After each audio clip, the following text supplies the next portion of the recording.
El hecho más sorprendente que registra la historia de la literatura universal es la preservación de la Biblia.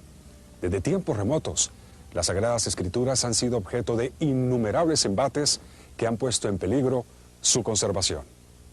Pese a todo, en el tercer milenio de la era cristiana, el mensaje dado de Moisés hasta Juan aún prevalece.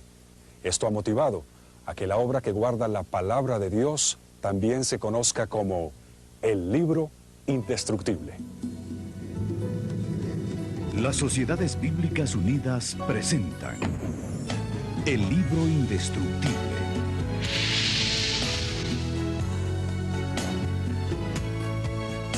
El propósito de Dios ha sido siempre mantener una comunicación clara y directa con su pueblo. Moisés fue el gran líder hebreo con quien el Señor hablaba y quien tuvo la labor de comunicar sus decretos y sus leyes al pueblo hebreo. A esos decretos, ordenados primeramente por Dios y luego escritos por Moisés, se les conoce como Decálogo o los 10 mandamientos de la ley de Dios. Otras leyes fueron dictadas por Dios para moldear el patrón de conducta de toda una nación, con repercusiones que llegan hasta el día de hoy. Estas leyes y estatutos se conformaron en 5 volúmenes o libros, que se conocen como Pentateuco o Torá por los judíos. La palabra Torá, habitualmente traducida por ley, de acuerdo con su raíz hebrea, significa más bien guía o instrucción. Estos fueron los inicios de lo que hoy conocemos como la Biblia. Tomó 1500 años recopilar el texto que hoy tenemos.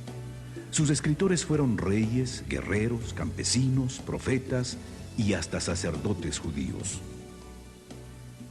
La Biblia, como se conoce actualmente, está dividida en Antiguo Testamento y Nuevo Testamento y abarca una colección de libros. El Antiguo Testamento es propiamente las escrituras hebreas. Los judíos religiosos las continúan usando como base para su teología y su guía de vida. Originalmente la Biblia fue escrita en forma continua, sin divisiones de palabras y sin signos de puntuación. El hebreo y el arameo se escribían de derecha a izquierda, y desde la antigüedad estos textos fueron blanco de destrucción. Uno de los primeros intentos por destruir los escritos sagrados ocurrió alrededor del año 587 a.C., cuando los babilonios desolaron la Tierra Santa. En esa ocasión quemaron todo el material que encontraron y cada pared del templo de Jerusalén. El pueblo judío fue llevado en cautiverio a Babilonia y permaneció allí por espacio de 70 años. Probablemente durante el cautiverio construyeron sinagogas. Estas eran pequeños lugares donde podían reunirse y educarse. En ellas experimentaron un gran avivamiento en la adoración y la renovación espiritual, al volver a leer los escritos sagrados. Pero se requería que hubiese copias de esos textos disponibles para cada una de las sinagogas. Esa necesidad trajo como consecuencia la creación de una institución, la de los escribas. Los escribas que copiaron los manuscritos hebreos fueron bastante serios y rígidos en la escritura de los pergaminos. No solamente eligieron las plumas, eligieron con cuidado la tinta, sino también las pieles sobre las que se iban a copiar los diferentes manuscritos. Su cuidado fue tan extremo que cada vez que se cometía un error, los contaban, porque al tercero toda la piel y todo el trabajo tenía que volver a iniciarse de nuevo. Cada vez que se escribía el nombre sagrado de Dios, se cambiaban plumas y tinta para volver a empezar de nuevo, porque era tanto su cuidado de mantener limpio y santo el trabajo, que hasta en esos detalles ellos cuidaron bastante.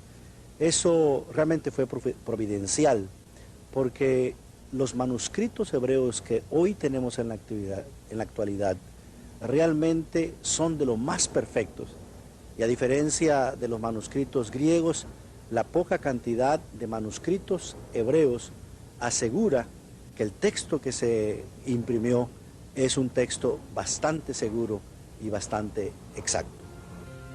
En la época del gran conquistador griego Alejandro Magno, se fundó en Egipto la Biblioteca de Alejandría. Alejandro pidió al rey Ptolomeo que ordenara una versión en griego de la Biblia. El gran sacerdote de Jerusalén, Eleazar, accedió a proveer 6 sacerdotes por cada tribu de Israel, para conformar así los 70 hombres que irían a Alejandría a realizar el trabajo de traducción. Al resultado de esa labor se le conoció como la versión griega llamada de los 70 o Septuaginta. El Imperio Romano conquistó el mundo y Jerusalén no fue la excepción. Durante ese dominio surgió la personalidad que cambiaría la historia humana para siempre: Jesús de Nazaret. En los primeros 4 libros del Nuevo Testamento se encuentra el testimonio de la vida y los hechos de Jesús.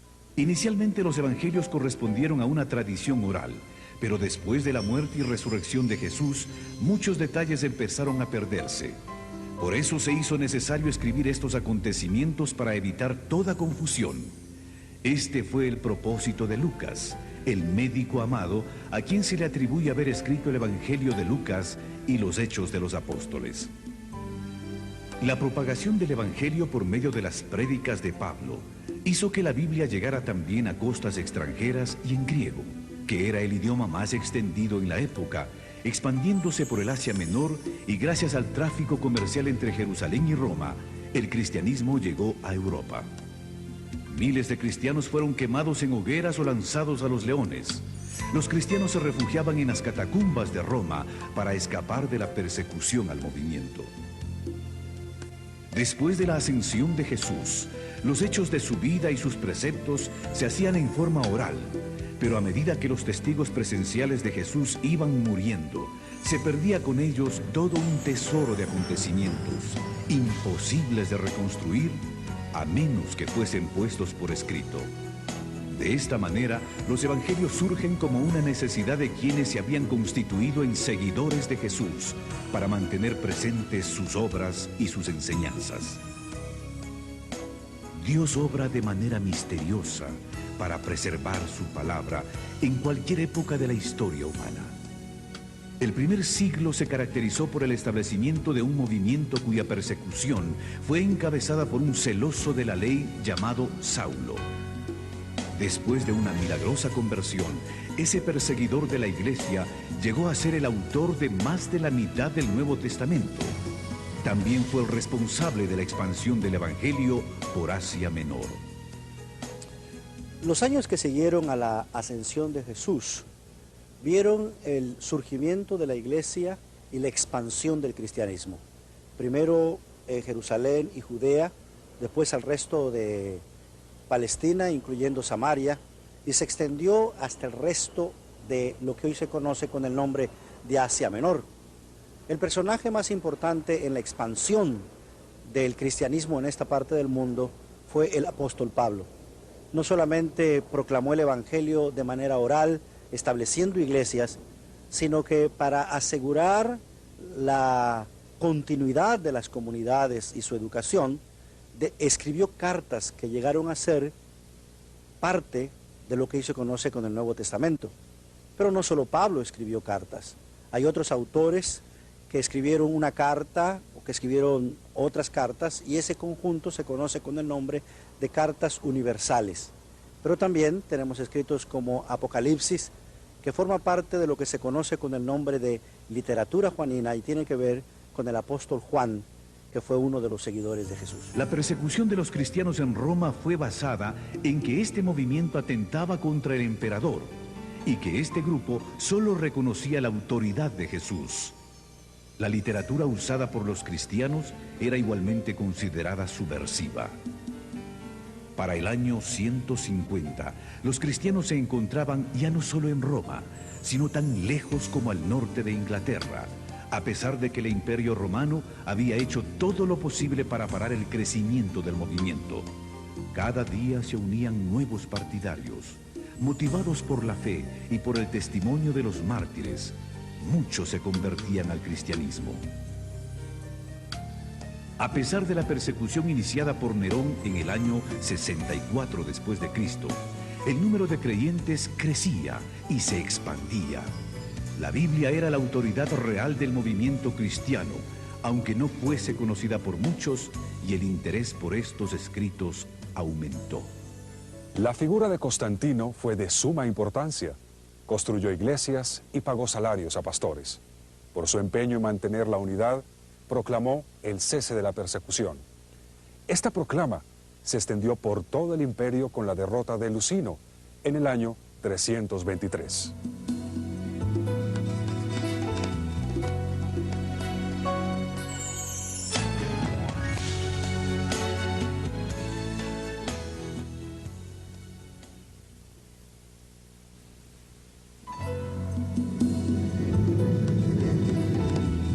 La canonización de los textos bíblicos implicó un proceso lento y de varias etapas.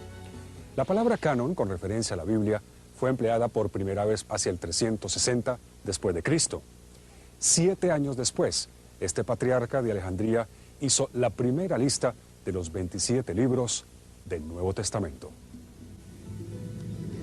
Las Sociedades Bíblicas Unidas presentan el libro indestructible.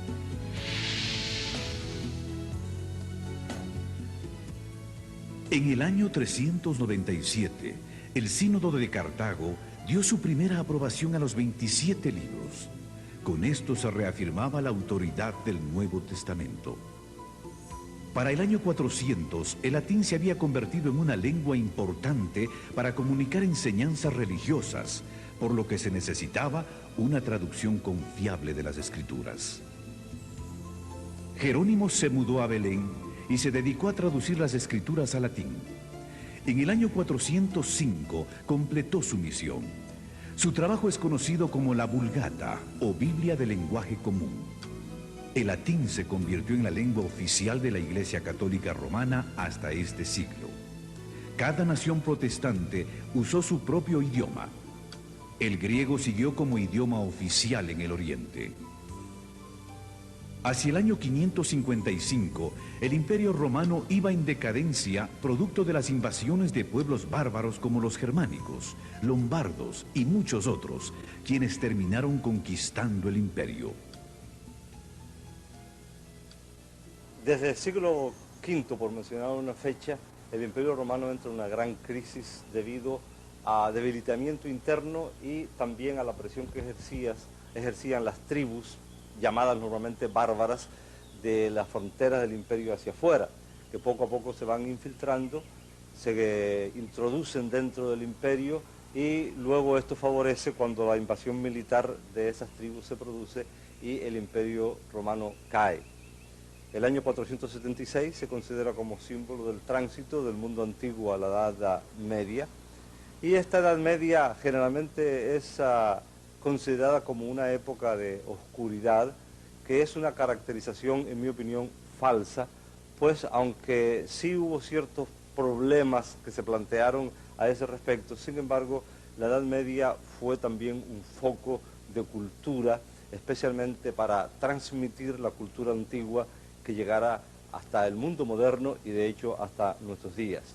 En este periodo se crean las universidades, primero a partir de las escuelas catedralicias y palatinas, con Carlomagno, y luego florecen las grandes universidades en varios países de Europa, Francia, Alemania, Inglaterra, España, y esos fueron centros de cultura.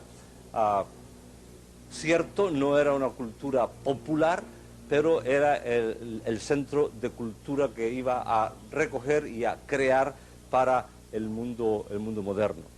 También a partir del siglo XI se produce un fenómeno muy característico de esta época, que son las cruzadas. Se creó un espíritu, especialmente en el mundo occidental cristiano, y un deseo de recuperar las llamadas tierras santas que estaban en manos de los turcos, de los musulmanes, y se consideraba que eso era casi un sacrilegio.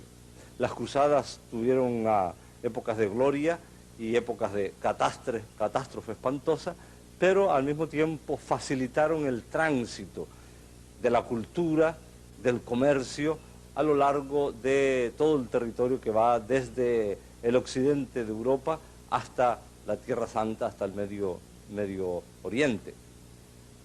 Esto también va creando el ambiente propicio para que ya, especialmente en la última parte de la Edad Media, comenzaran a preocuparse algunos cristianos por traducir textos bíblicos a idiomas, los idiomas modernos de aquella época, puesto que a partir de la traducción de San Jerónimo, conocida como la Vulgata, de la cual ya se ha hablado, el latín se convierte en la lengua oficial de la Iglesia, y la traducción de esa Biblia al latín, la Vulgata, era la traducción oficial que la Iglesia utilizaba para todos sus usos del texto bíblico.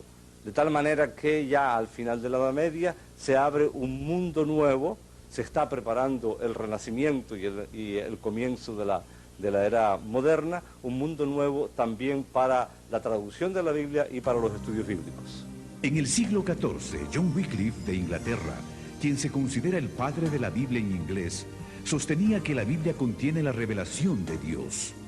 Aseguraba que no se necesitaba ninguna enseñanza adicional por parte de la Iglesia ni de las autoridades. Wycliffe reiteró que la Biblia debía ser traducida al lenguaje del pueblo. La Biblia en inglés no era conocida en Inglaterra, puesto que se contaba con la versión latina de Jerónimo del año 405.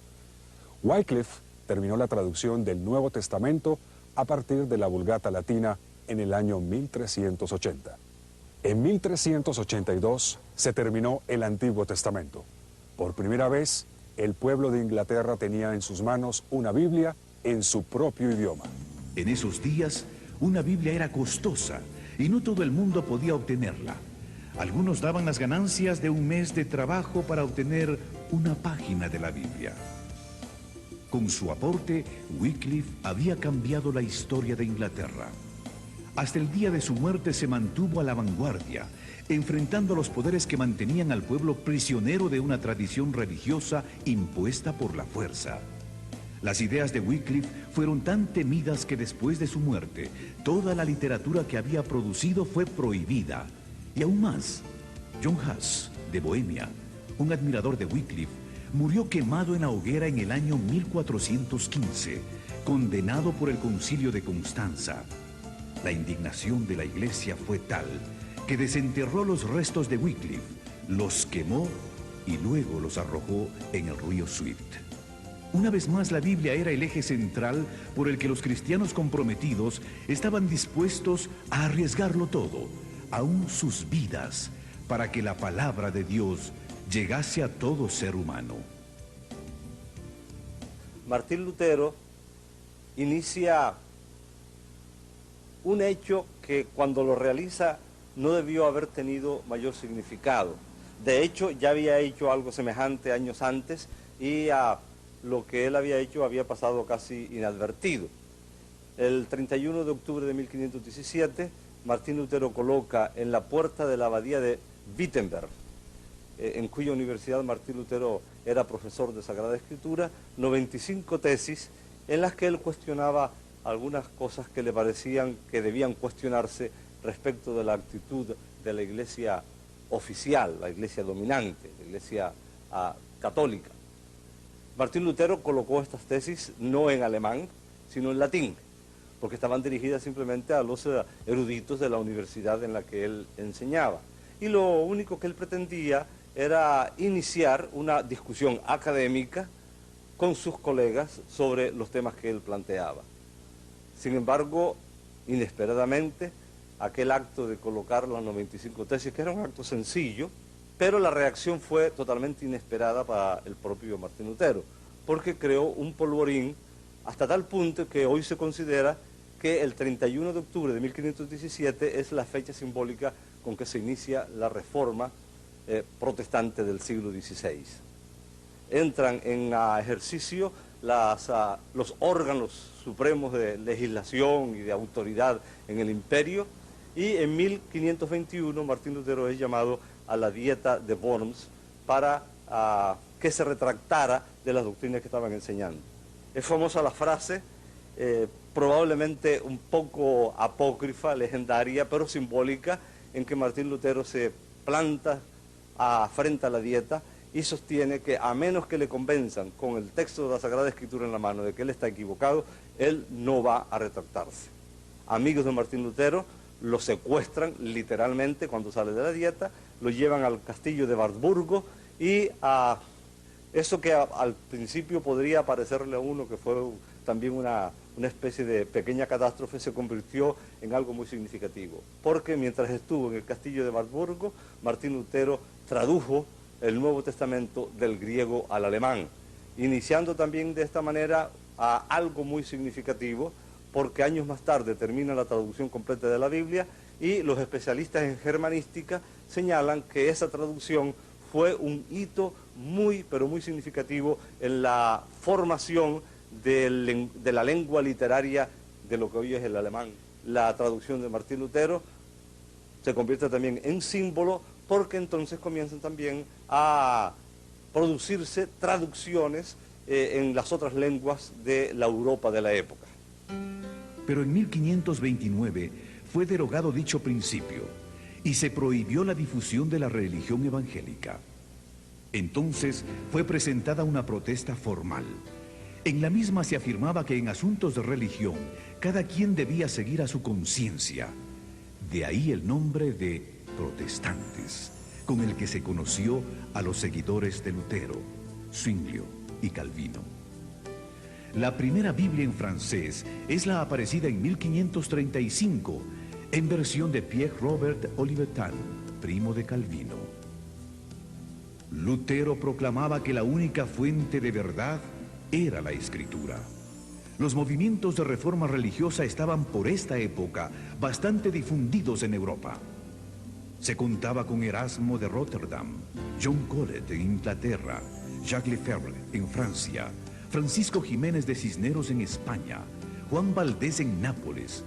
También apoyaban a Lutero los nacionalistas alemanes liderados por Ulrico von Hutten. En la Inglaterra de 1519 se destacó un joven estudioso en la Universidad de Cambridge, William Tyndale. El joven entendió que si el Nuevo Testamento tenía tanto efecto en los intelectuales de Cambridge, la palabra de Dios haría mucho más en los campesinos. A partir de esta conclusión, Tyndale empezó su misión de traducir la Biblia en inglés, teniendo en mente a la gente común. Tyndale tuvo que salir de Inglaterra para poder hacer su trabajo de traducción, porque en este país había prohibiciones de usar una Biblia que no fuera en latín. En 1524 viajó a Hamburgo para finalizar su traducción del Nuevo Testamento. Al igual que Lutero, Tyndale utilizó para su labor los textos griegos de Erasmo y la Vulgata latina, así como las traducciones hechas por Lutero al alemán. En diciembre de 1525, Tyndale imprimió el Nuevo Testamento e hizo los arreglos para introducirlo en Inglaterra de manera clandestina en sacos de harina. La llegada de la literatura en inglés fomentó el descontento oficial. Los problemas en la distribución empezaron cuando los Nuevos Testamentos tuvieron que ser introducidos en Inglaterra, usando diferentes vías como marinos mercantes y hombres de negocios. Las autoridades inglesas estaban activas. Arrestaban a todo aquel que encontraban con un ejemplar. La expectativa de poder leer la Biblia en inglés fue tan grande que la gente se arriesgaba a pesar de las amenazas. Cada libro de Tyndale que las autoridades encontraban era quemado. El obispo y el cardenal de Londres quemaron 158 cajas del Nuevo Testamento de Tyndale. Pero mientras en Inglaterra lo quemaban, cientos de ejemplares eran impresos en Alemania. Por espacio de 10 años, la destrucción sistemática del libro continuó en Inglaterra, y los difusores eran puestos en prisión o quemados en la hoguera. A pesar de que las autoridades hacían esfuerzos por parar el trabajo de Tyndale, este lo continuó desplegando fervientemente. Tyndale fue traicionado, arrestado y puesto en prisión en Bélgica por año y medio. Luego fue enviado a la hoguera. Otro hombre, Miles Coverdale, terminó el trabajo de traducción de la Biblia basado en el trabajo de Tyndale. Esta Biblia salió de la imprenta en 1535. 2 años más tarde, el rey de Inglaterra consintió en hacer uso de la Biblia en idioma inglés. La próxima medida fue que se colocara una Biblia grande en cada iglesia. En 1604 el rey James autorizó la traducción de la Biblia. Para lograrlo, juntaron a los 40 eruditos más destacados de Inglaterra, entre los que se encontraban los decanos de Cambridge y Oxford. Finalmente, este gran esfuerzo terminó siendo la Biblia de más distribución en el mundo de habla inglesa. La Biblia versión King James, que lleva el nombre en honor al rey. Definitivamente, este gran libro superó todo, los tiempos, las oposiciones, convirtiéndose en el libro indestructible.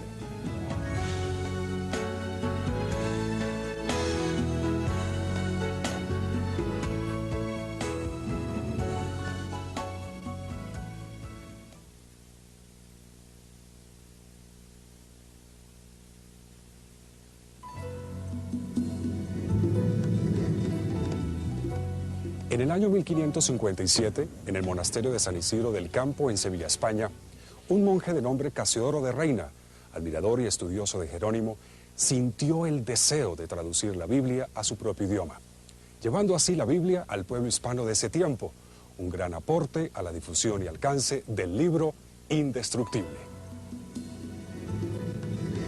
Las Sociedades Bíblicas Unidas presentan el libro indestructible.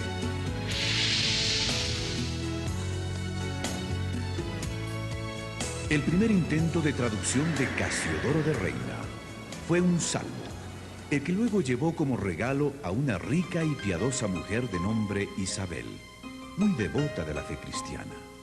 Ese fue el inicio. La gran pregunta era si podría hacer lo mismo que Jerónimo, traducir la Biblia completa.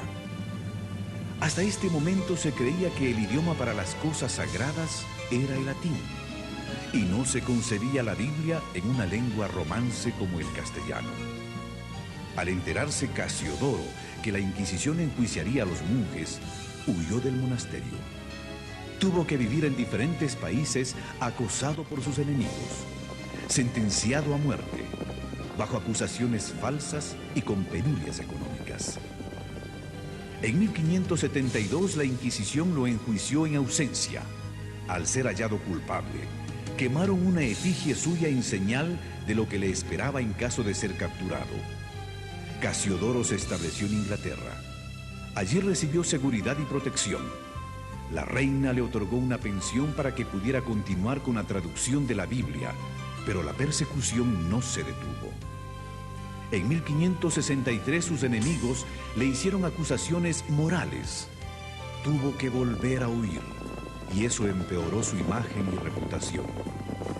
Después de 12 años de intensa labor en medio de viajes, intrigas, enfermedades y toda clase de contratiempos, en 1569 en Basilea, Suiza, se publicó su traducción de la Biblia al castellano. Un compañero de Casiodoro de Reina en el monasterio de San Isidro del Campo, en Sevilla, en el sur de España, que también había huido de la península ibérica por temor de la persecución, inicia una labor de revisión del texto de don Casiodoro. En la presentación que hace al inicio de su obra don Cipriano de Valera, habla muy elogiosamente de la obra de Casiodoro de Reina, señala que ya es imposible conseguir ejemplares y decide hacer la revisión para ponerla al día porque había habido algunos cambios en cuanto al uso del idioma, sobre todo, y algunos principios que había seguido un Casiodoro de Reina que Cipriano consideraba que debía cambiar.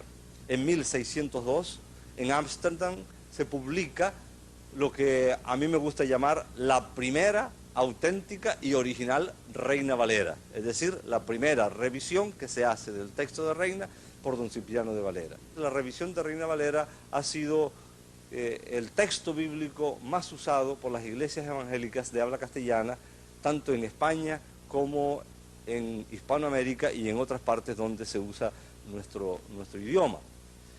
El texto revisado por don Cipriano de Valera, por supuesto, en 1602, fue sometido a diversas revisiones a lo largo de los siglos, muchas de ellas muy poco conocidas, y luego cuando se forman las primeras sociedades bíblicas y después, posteriormente, las Sociedades Bíblicas Unidas, se hacen las revisiones más conocidas en el día de hoy. La de 1909, publicada por la Sociedad Bíblica Británica y Extranjera, es la Biblia con la que yo me eduqué en la fe. La de 1960, que es la de más amplio uso en la actualidad, y la de 1995, la última revisión hecha por Sociedades Bíblicas Unidas, que ha entrado en circulación entre el pueblo cristiano del mundo de habla hispana hace varios años. La persecución en Europa llevó a un grupo de puritanos a convertirse en peregrinos que después emigrarían de Ámsterdam a Inglaterra, buscando la manera de salir hacia nuevos horizontes. Y así fue como en 1620 llegó la Biblia a los Estados Unidos. Los primeros 600 ejemplares de la Biblia en español, enviados por la Sociedad Bíblica Británica y Extranjera, llegaron a Buenos Aires y a Montevideo en 1806. Entre 1804 y 1807 se imprimieron 20.000 ejemplares del Nuevo Testamento en portugués, que marinos y comerciantes distribuyeron en las costas de Brasil. Entre los años 1808 y 16 se repartieron en las Indias Occidentales, Honduras y las Guyanas 4.000 ejemplares de la Biblia y 11.500 Nuevos Testamentos en español, francés, inglés y holandés. Comerciantes, viajeros y piadosos capitanes de barcos también diseminaron ejemplares del texto sagrado por las costas de América Latina. Parece que las primeras sociedades auxiliares para la distribución de la Biblia en América Latina fueron las organizadas en 1818 entre los negros de Barbados y Bermuda. 4 años antes de la liberación de los esclavos en el Caribe, se publicó una edición bilingüe del Nuevo Testamento en dialecto africano e inglés, que fue destinada a los misioneros moravos en Surinam. De ella se realizaron subsecuentes ediciones hasta 1889. Sin lugar a dudas, el misionero más dedicado a la obra de la distribución de la Escritura en este periodo fue James Diego Thompson. Viajó por iniciativa propia a América Latina para promover el método lancasteriano de educación, usando la Biblia como texto principal. Desde 1818 estableció escuelas y distribuyó la palabra de Dios en Argentina, Uruguay, Chile y Perú, antes de servir como agente de la Sociedad Bíblica Británica y Extranjera en Ecuador, México, el Caribe y Canadá. Por fin la Biblia había llegado a las Américas. La versión conocida como Reina Valera comenzó a afianzarse en el territorio de habla hispana. Pero la labor no concluía ahí. Había que traducirla a los diferentes idiomas que se hablan en el continente y mantenerla actualizada de acuerdo a los cambios propios de cada idioma. Este texto pretende poner el texto de Reina Valera acorde con el uso de la lengua a fines del siglo XX y principios del siglo XXI, puesto que el texto anterior de 1960 tenía muchas características que eran propias de la época cuando se hizo esa revisión, pero que no calzan en la actualidad muy bien con la manera como nosotros usamos hoy el idioma. Fue hecha por un equipo multidisciplinario de varias partes del mundo de habla castellana, incluyendo la península ibérica y varias regiones de América Latina. Dios nos ha bendecido permitiendo que investigadores, arqueólogos, biblistas, eruditos, etcétera, logren sacar a la luz, a veces encontrándolos en bibliotecas que nadie registraba, especialmente en los archivos antiguos, documentos que son de un valor incalculable para los estudios de la Biblia, para los estudios de la época cuando se escriben ciertas partes de la Biblia, en particular el Nuevo Testamento, y también para la traducción bíblica. Me refiero a los documentos de Qumran, que salen a la luz los primeros en 1947 y que poco a poco va revelando que no se trataba solamente de unos pocos documentos en una cueva allí en Qumran, cerca del Mar Muerto, sino que esparcidos en 11 cuevas distintas se encontraron muchas tinajas que contenían manuscritos bíblicos que permitieron a los permitieron y permiten a los especialistas conocer más de la época del Nuevo Testamento, de la época en que vivió a Jesucristo, porque se calcula que esos documentos corresponden a esa época, cuando fueron escritos, y que probablemente fueron escondidos allí para librarlos de los ataques romanos, que van a concluir con la destrucción del Templo de Jerusalén. Y tales documentos permiten, conocer más sobre la época y permiten algo de un valor incalculable para los especialistas de la Biblia y los traductores de la Biblia, porque permiten tener por fin a mano, especialmente documentos del Antiguo Testamento, textos del Antiguo Testamento. Probablemente el más conocido de todos ellos es el rollo de Isaías, que antecede en muchos siglos a los documentos más antiguos que se tenía hasta entonces del Antiguo Testamento. Los que han estudiado un poquito acerca de este tema, no me refiero específicamente a los documentos de Qumran, sino al tema general de la Biblia, pueden imaginarse el significado que puede tener a la mano un documento del Antiguo Testamento cuya copia más antigua es del siglo X de nuestra era, y de repente tener en la mano un documento de ese mismo texto bíblico que antecede en unos siglos a la era cristiana. Es tan obvio el significado de eso que casi tratar de explicarlo podría ser un insulto, porque cuanto más cerca estén los documentos de los escritos originales, que no han llegado hasta nosotros, por supuesto es de muchísimo más valor. Los manuscritos descubiertos preceden en siglos a los que se tenían para estudiar, comprender y traducir el texto hebreo. Esto ha permitido a los estudiosos comparar el texto tradicional, conocido como texto masorético, con la Septuaginta de la traducción griega. Los rollos estuvieron escondidos por más de 1900 años en cuevas de dicha región, donde un niño pastor de ovejas accidentalmente los descubrió. Gracias a la investigación continua, a la tecnología contemporánea y al desarrollo de nuevas metodologías de estudios bíblicos, los creyentes del nuevo siglo están en una posición ventajosa para la comprensión del mensaje de las Escrituras. La expansión de las comunicaciones vía satélite, por computadoras, telefonía celular, el fax y la internet abre nuevas puertas para que la palabra de Dios llegue a cada rincón del planeta. La intención de Dios es que su palabra llegue a cada ser humano. Las Sociedades Bíblicas Unidas trabajan arduamente para que las Sagradas Escrituras estén disponibles en todo el mundo, en un lenguaje que la gente pueda entender, a un precio que puedan pagar y en el formato adecuado.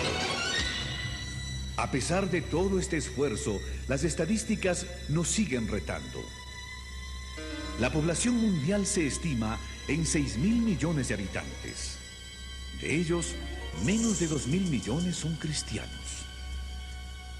En la actualidad, hay más de 6.000 idiomas en el mundo.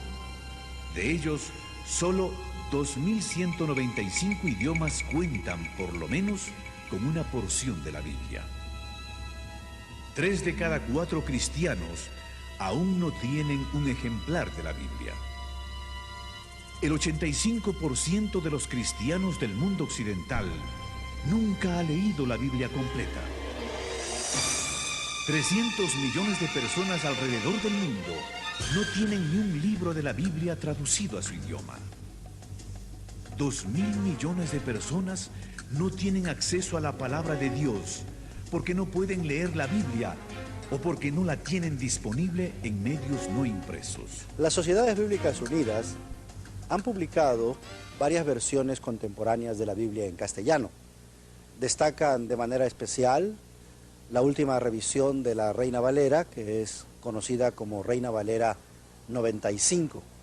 También está la Dios habla hoy, que es una revisión o edición de la Biblia en versión popular. Y últimamente la Biblia en lenguaje sencillo, que es una traducción que busca alcanzar al público infantil, pero también a ese público especial que nosotros conocemos con el nombre de nuevos lectores. El trabajo de traducción de la Biblia también ha integrado nuevas tecnologías, como lo es la computadora Hoy día, prácticamente en todos nuestros proyectos de traducción, la computadora ha venido a jugar un papel muy importante. No solamente en la traducción del texto mismo, sino en el uso de diferentes herramientas que han venido a agilizar el trabajo de traducción. Y llama la atención hacer la comparación entre los primeros materiales que se usaron para la transmisión del texto, los papiros, los códices, los pergaminos, cuando vino la imprenta, el papel. Así que le damos gracias a Dios que nos ha permitido que cada vez que surge un elemento nuevo en la tecnología puede ser de inmediato integrado en nuestro trabajo de traducción. Y esto pues no solo se nota en la traducción, sino también en la producción y en la distribución de las Sagradas Escrituras. Además hay que agregar el hecho de que hemos involucrado en nuestro trabajo de traducción otros medios de comunicación como lo son el video, el audio, y para ello los consultores de traducción, los equipos de traducción están siendo